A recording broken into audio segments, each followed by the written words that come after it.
Yo les gars, j'espère que vous allez bien. Première tentative de motovlog pour ma part, donc on verra comment ça se passe. Mais en gros je vais déjà me présenter, hein. Moi c'est Raph, j'ai 26 ans, ça fait 7 ans que je fais de la moto maintenant. Et puis je vais vous expliquer en fait pourquoi je vends ma S1000R, ma très chère S1000R. Du coup moi comme moto en fait j'ai eu pour commencer, j'ai commencé tout simplement avec un Duke 200, pardon monsieur,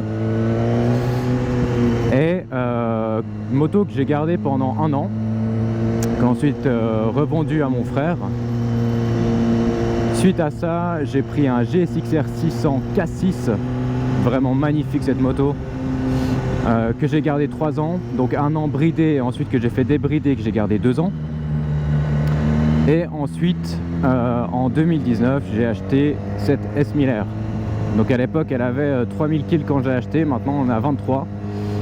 Et voilà, ça fait 3 ans et demi que je l'ai et c'est vraiment un bijou quoi. Cette S1000R, donc c'était une S1000R de 2016, full option, donc c'est-à-dire la tempomat, poignées chauffantes qui sont d'ailleurs allumées parce qu'on est encore en novembre, les modes de conduite pro. Donc là par exemple vous voyez que je roule en dynamique, les suspensions adaptives, elle a même l'alarme, ouais, parce que c'est BM, hein. Donc j'ai la petite alarme qui est sous la selle passager. Donc franchement full option, avec le petit pot à Crapovie, je vous ferai un petit tour après. Ensuite j'ai rajouté, modifié 2-3 petits trucs comme la petite bulle haute que vous voyez là, une MRA. J'ai changé les clignots parce que pour moi des clignots qui font 500 km de long c'est pas le truc le plus esthétique au monde, donc j'ai mis des mini clignots LED. Ensuite une batterie lithium, les rétros en bout de guidon, enfin la base quoi. Et en fait c'est assez drôle parce que cette moto vraiment en 7 ans de moto j'ai évidemment progressé, mais en fait jusqu'à la S1000R je roulais vraiment en mode je vais pas dire papy quoi, mais je roulais quoi, tranquille, balade, vraiment rien de transcendant. C'était vraiment plus un déplaçoir, parce que j'avais pas encore le permis voiture à l'époque. Et en fait c'est vraiment grâce à cette S1000R que j'ai pu progresser, toucher mon premier genou, et puis vraiment bien progresser cette moto. Vraiment je le répète, elle est vraiment incroyable. C'est pour ça que ça me fait un petit déchirement au cœur. C'est elle qui m'a tout appris entre guillemets, de la vendre. Vraiment franchement vous allez voir, hein, cette moto elle marche super fort. C'est vraiment indécent. D'ailleurs ça c'est un des facteurs dont je reparlerai plus tard. C'est souple. Là par exemple, bon je vais pas le faire parce qu'il y a quelqu'un devant, mais je vous montrerai après le quick shifter, il passe, on dirait une boîte DSG quoi le truc. Ça passe facilement, c'est souple. C'est un châssis que quand même, alors c'est pas forcément le meilleur châssis de la catégorie des hyper roadster. Pour avoir essayé par exemple une Tonneau V4, voilà, mais ça reste un très bon châssis, hein. Y a pas, on va pas se leurrer là-dessus, ça ne bouge pas. C'est facile à rentrer en courbe et dès que c'est en courbe ça ne bouge pas quoi. Franchement vous pouvez vraiment l'emmener, mais alors comme vous voulez, au doigt et à l'œil. Et non franchement c'est vraiment un pur régal. Bah, par exemple là je suis à 60, 3ème, 4ème, 5ème, 6ème, voilà, tout à 3000 tours quoi. Et là je suis en 6ème. Et en 6ème, alors bien sûr hein, ça prend du temps à venir, mais franchement c'est vraiment une moto de folie, c'est incroyable. Et en fait les raisons de la vente, en fait c'est pour ça que je vous en parle, hein. Je fais pas du motovlog depuis que je fais de la moto, mais en fait je me suis dit que c'était quand même un sujet intéressant à partager. Ça reste ma réflexion. Alors, après vous faites ce que vous voulez bien sûr, hein. Mais je me suis dit bah voilà, c'est une réflexion qui va peut-être un peu à l'encontre de ce que les gens y font aujourd'hui, donc je me suis dit que ça peut être intéressant à partager. C'est pour ça en fait que je fais cette vidéo. Donc en fait j'ai eu l'occasion de faire ma première sortie piste avec Bikers HQ. Donc normalement les vidéos, quand je passerai cette vidéo, les épisodes seront sortis. Donc je pourrais vous mettre le lien dans la description. Et vraiment c'était incroyable. Je recommande à tout le monde à aller faire de la piste pour plusieurs raisons. C'est que déjà ça va vous calmer instantanément en termes d'ego. Vous allez prendre cher, mais c'est super bien et super sain en fait. Justement je vais vous mettre 2-3 photos de comment je roulais sur route. Alors c'est vraiment pas l'exemple à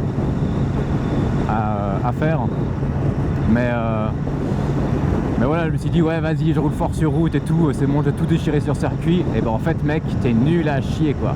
C'est ça en fait qui est super cool, c'est qu'en fait ton ego tu le prends, tu le fous au shot et tu repars en moto quoi. C'est ça qui est vraiment incroyable. Enfin que moi j'ai adoré quoi. Et ouais, donc du coup j'ai pu faire cette sortie et en fait je me suis tout simplement rendu compte que j'étais nul. Non, et surtout en fait en termes de progression, et en fait j'ai envie de progresser dans certains points de la moto. J'ai pas envie de rester à mon niveau, j'ai envie de faire plus de pistes. Et en fait tous ces points mènent au changement de moto. Alors les gens ont instantanément pensé ah mais tu prends une sportive. Non, j'arrête sur Roadster parce que c'est une position que j'apprécie énormément. Avec le bras de levier que tu as avec le grand guidon pour la mettre en courbe, j'adore. J'ai déjà une sportive, peut-être éventuellement j'en reprendrai une un jour, mais c'est vraiment pas l'objectif actuellement. Mais en fait la principale raison c'est qu'en fait les 165 bourrins qu'elle a cette machine, je ne les utilise absolument pas. Parce que tout le monde le sait, le couple et la puissance, ils sont à un certain régime moteur. Par exemple sur cette S Miller, alors bon je vais pas vous ressortir les chiffres comme ça, je les sais pas par cœur, hein, mais grosso merdo, on sait que c'est là quoi, dans la zone rouge. C'est là que tu as tes 160 chevaux. Et en fait, je me suis rendu compte que vu que c'était un tournage, on avait le droit de mettre les caméras, la GoPro sur le casque, donc j'ai fait 2-3 tours avec la GoPro sur le casque pour voir à peu près en fait à quel régime je roulais. Et en fait je me suis rendu compte, en fait je suis toujours en 7 et 10 grand max, je vais pas chercher plus haut. Donc en fait déjà en termes de puissance, j'utilise 100 à 130 chevaux grosso merdo. Donc déjà en fait là on se rend compte que j'ai 30 chevaux inutilisés voilà, de base comme ça. Parce qu'évidemment quand je parle d'utilisation, je parle pas de tirer en ligne droite et de faire des ripteurs en ligne droite. Parce que oui c'est facile. Bon même si déjà celui qui le fait qu'une mille, tu prends vite des vitesses ahurissantes et c'est pas forcément super sain pour ton permis. Mais moi ce qui m'intéresse en fait c'est l'utilisation de la puissance, c'est-à-dire gérer l'accélération mais en courbe. C'est-à-dire vraiment apprendre à remettre les gaz le plus tôt possible en sortie de courbe. Donc évidemment c'est un utilisation... Oh le petit chat. C'est une utilisation 100% piste, hein, on est d'accord, on parle pas de trucs à faire sur route. Et en fait c'est vraiment ça que j'ai envie de développer. Et en fait moi le but c'est pouvoir...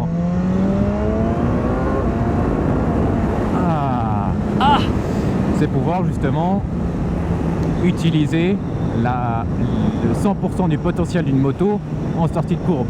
Donc vraiment tu es encore sur l'angle, tu remets gaz à fond alors que tu es déjà à 12 000 tours quoi. C'est ça en fait que j'aimerais arriver. La même chose avec le freinage en fait, voilà, tous ces éléments là font qu'en fait cette moto, alors bien sûr c'est faisable d'apprendre ça sur cette moto, hein, elle m'a déjà appris énormément. Mais bon, 160 chevaux à gérer sur l'angle, c'est énorme. En fait, et de nouveau, ça vous fait arriver à des vitesses qui sont vraiment indécentes. Et là, l'erreur, elle est plus possible. Même sur piste, là, tu commences à prendre des sacrés branlés, quoi. En fait, c'est pour ça, en fait, que je vais rétrograder, entre guillemets. Donc, je vais prendre quelque chose de plus petit, quelque chose autour de 120, 140 chevaux, grand max.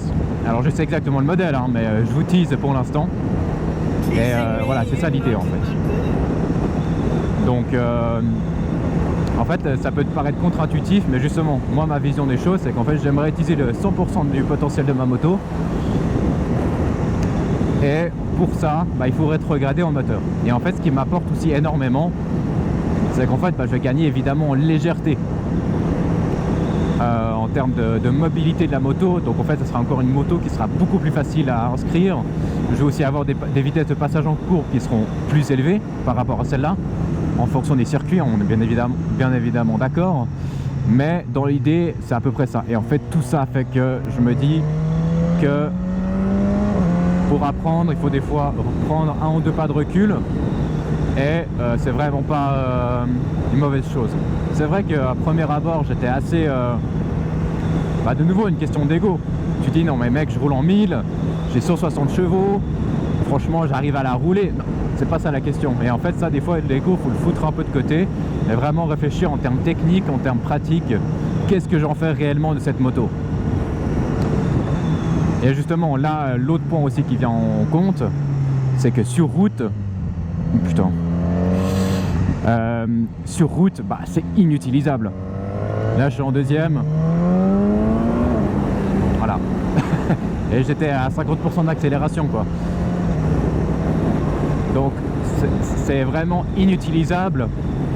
Ou de nouveau, en fait, c'est des motos qui atteignent des vitesses beaucoup trop hautes, beaucoup trop rapidement. Et en fait, de nouveau, en termes de permis et aussi de risque pour sa vie, en fait, tout simplement, parce que l'erreur est humaine, l'erreur arrive. Bah, c'est à des vitesses où en fait c'est impardonnable, que ce soit pour le permis ou pour votre vie. Et du coup, c'est pour ça en fait que ça va aussi dans cette idée-là.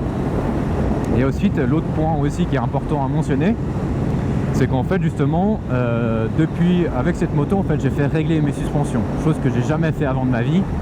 Et c'est vrai en fait que ça change la vie, parce qu'il faut savoir, bah, évidemment, vos suspensions viennent d'origine avec un réglage standard, donc pour un motard standard, mais en fait ça prend pas en compte votre poids et aussi votre style de pilotage, parce qu'en fonction de votre poids et de votre style de pilotage, vous allez pouvoir ajuster les suspensions pour leur donner un réglage optimal pour vraiment travailler dans les meilleures conditions possibles. Alors je suis pas un pro de ça, loin de là, je vous mettrai tous les liens des vidéos par rapport à ça, parce que je sais qu'il y a 2-3 vidéos de mon pote justement qui me fait mes réglages suspension, il y a 2-3 vidéos de sa part qui sont en préparation, donc je vous mettrai tout ça en lien dès que ça sort, etc. Ça c'est vraiment intéressant et ça vaut la peine de regarder. Je conseille à tout le monde de s'intéresser. Et du coup en fait, sur cette moto là, la spécificité c'est qu'en fait c'est des suspensions électroniques. Alors très bien, franchement j'ai pas eu de problème avec, loin de là. Mais ça a quand même ses limitations quand on commence à se diriger vers la piste. Pourquoi? Sur la route, ça marche incroyablement bien. C'est que j'ai des modes de conduite, donc confort, normal et hard.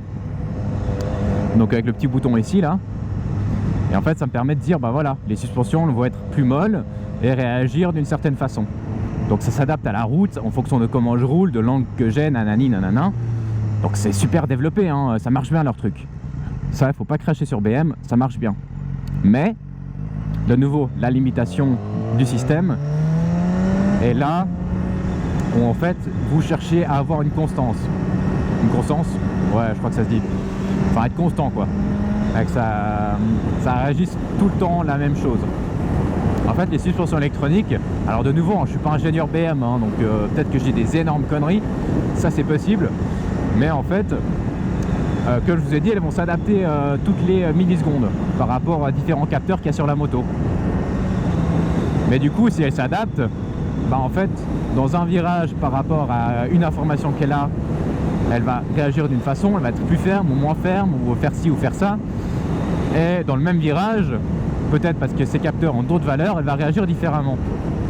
Alors de nouveau, pour l'usage sur route, c'est magnifique. Ça vous permet de passer à peu près partout sans vous poser trop de questions. Par contre, de nouveau, si là on cherche l'efficacité et avoir le même comportement dans toutes les circonstances sur piste, là justement, ça commence à poser un problème. Et du coup, le premier problème qu'on s'est rendu compte, quand on a fait le réglage suspension, c'est qu'en fait, voilà, ma moto, elle est un peu sur l'avant. Donc on a un peu, en termes d'assiette, elle est un poil sur l'avant. Donc en fait, ce qui permet d'avoir vraiment un avant ancré dans le sol, en termes de sensation, d'avoir vraiment de l'appui sur le pneu avant. On s'est rendu compte que j'avais pas beaucoup de marge par rapport à la butée de fourche. C'est-à-dire que si maintenant je fais un freinage d'urgence, il y a de fortes probabilités que j'arrive très très proche de la butée de fourche. Et du coup, ça voulait dire que par rapport à mon poids, il faudrait en fait changer des ressorts pour des ressorts plus fermes. Alors bon, c'est pas une modif à 12 000 balles, hein, loin de là.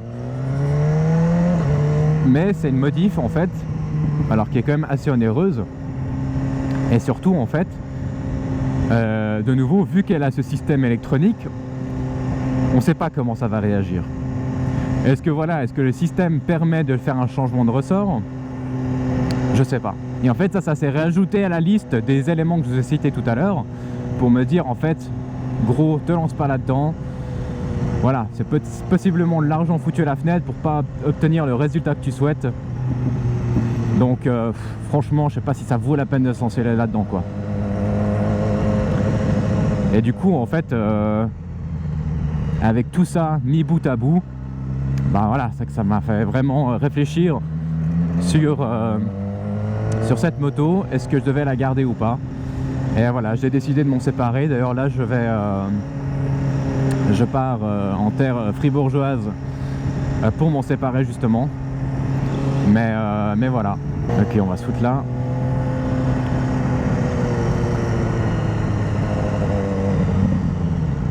Ok, c'est parfait. Un petit neutre. Hop, hop, hop, hop. Voilà la bête.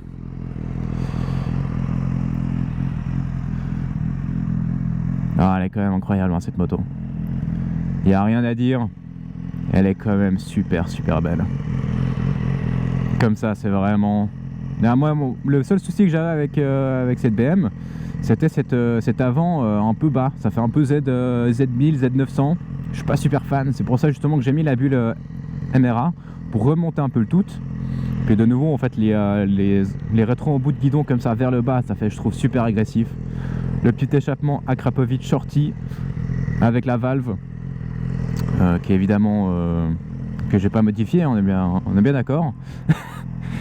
Mais voilà, cette moto elle est quand même incroyable. Je vais poser mon tel.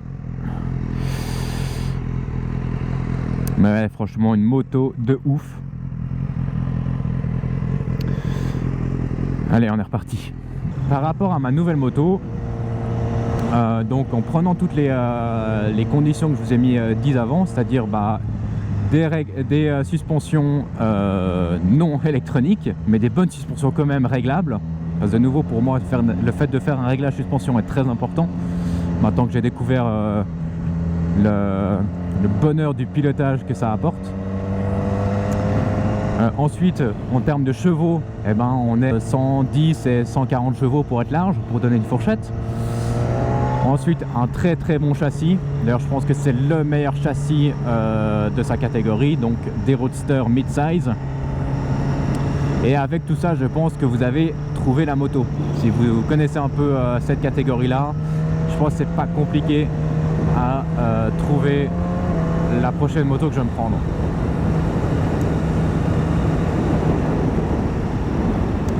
Enfin voilà.